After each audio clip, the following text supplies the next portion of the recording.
Kako to, da se, recimo temu, opozicijski poslanci, ki so v preiskovalni komisiji 8x8, nočete se stati, saj po besedah gospoda Cvikla, z finskimi preiskovalci? Finski preiskovalci nimajo kaj brskati po državnem zboru. Po državnem zboru lahko brskajo naši preiskovalci. Dejstvo je, da to, kar si dovoli gospod Cvikl, je nedopustno in nedopovedljivo. Časi, ko je bilo tako mogoče delati, da je nek politični funkcionar po svoje ravnal, so že davno minili. Mi se moramo držati procedure, držati se moramo zakona in pa poslovnika komisije. Ampak vendar tle pri tej preiskavi sodeluje tako slovenska policija kot finska policija. Ja, pa vendar ne sme finska policija sama delati preiskovalnih dejanj. To mora priti zraven predstavnik slovenske policije in pa vnaprej se morajo najaviti in seveda komisija sklepa o tem, ali pridejo ali ne. Ne pa Cvikl samostojno. Kaj pa glede prostora, ki se lahko sestane? V zaprtih prostorih se ne sme sestajati, vkolikor gre za privatni obisk pri Cviklu. Cvikl jih lahko sprejme ali v svoji pisarni v državnem zboru ali pa tam čez v kakšni gostilni. Sej verjetno kaj več mu ne bi povedali, kajti mislim, da imajo te preiskovalci dela z drugimi zadevami. Slovenijo so obletli noter zaradi tega, ker je preko Avstrije prišlo zahteva oziroma prijava. Naj bi, kot je bilo napisano v enih dokumentih, pa šlo to iz Slovenije v Avstrijo na Steyr, firmo Steyr, potem preko firme General Dynamics na Finsko, zato da bi onemogočili poslovnega partnerja. Se pravi, izključno industrijski interes, recimo ameriške te multinacionalke General Dynamics, kako ste to rekli?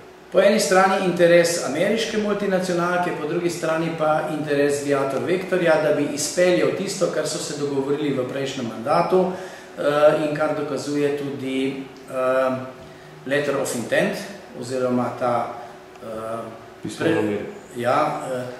dokument, skratka, pismo o nameri, ki obljublja Viator Vektorju, da bo delal kolesnike 8x8, kar pa pomeni fantastičen zaslužek. In glede na tisti dokument, ki sem ga jaz predložil obema komisijama, policiji in tožilstvu, so gospodje pri 6x6 speljali v svoje žepe 11 milijonov nemških mark, zdaj so jih imeli pa pripravljenih, sodim po nadaljevanju, cirka 50 milijonov evrov in padlo je v vodo vse skupaj.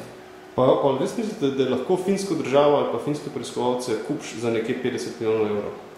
Finske preiskovalce ne, ker jaz sem prepričan, da finski preiskovalci ne bodo našli v Sloveniji nič inkriminirajočega.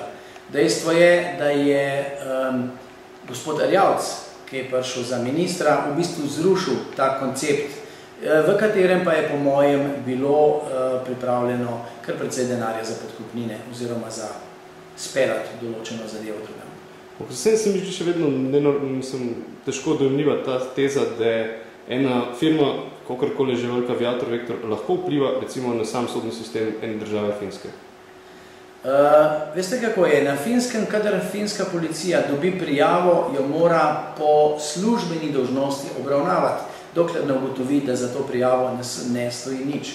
Finska obravnava vprašanje Patrii v zvezi z Egiptom.